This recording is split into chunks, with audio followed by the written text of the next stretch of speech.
से आवाज आ रही है। एक इधर अम्मी पता नहीं क्या कर रही हैं। अरे कब से हो गया अम्मी का। अम्मी क्या कर रही हैं? इसे तोड़ रही हूँ। क्यों?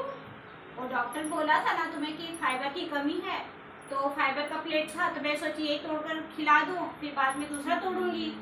डॉक्टर ने बोला था तुम्हें कि फाइबर की कमी है, इसे फाइबर खिलाओ।